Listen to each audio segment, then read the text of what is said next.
यस्ता खोला किनारका बस्तीहरूमा चाहिँ सकेसम्म अलिकति अध्ययन गरेर बस्ती बस्दा ठिक हुँदो रहेछ भन्ने यो क्षतिले यो उसले चाहिँ त्यस्तो खालको मेसेज दिएको छ हामीलाई।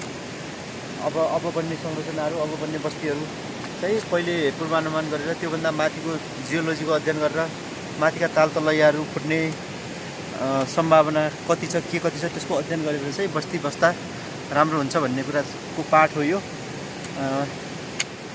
त्यही नै हो। यसको बारेमा तपाईलाई अरु केही छ जिज्ञासा? यहाँ चाहिँ फेरि बस्ती बसाल्न सकिन्छ कि सकिँदैन? यही स्थानमा तपाईको इन्जिनियरिङ हिसाबले त यो भन्दा माथि धेरै ठुल्ठुलो हिमतालहरू, त्यहाँको जियोलोजी चाहिँ एकदम कमजोर छ यो भन्दा माथिको पनि। त्यसको कारणले गर्दा यही लोकेसनमा चाहिँ बस्ती बस्न उपयुक्त ठ्याक्कै देखिँदैन। अब यसको अल्टरनेटिभ ठाउँ खोजेर अब यहाँ बसेको बस्तीलाई चाहिँ स्थानान्तरण गरेर अर्को ठाउँमा राख्न सकिन्छ। अब यही ठाउँमा त उपयुक्त नहोला, त्यो त अहिले त बगरको रूपमा परिणत भइसकेको छ, यो ठाउँमा सम्भव छैन। अब यहाँ पर्यटकहरू आउँदाखेरि अब यहाँ त होटलहरू बगायो होइन? हजुर, बाढीले।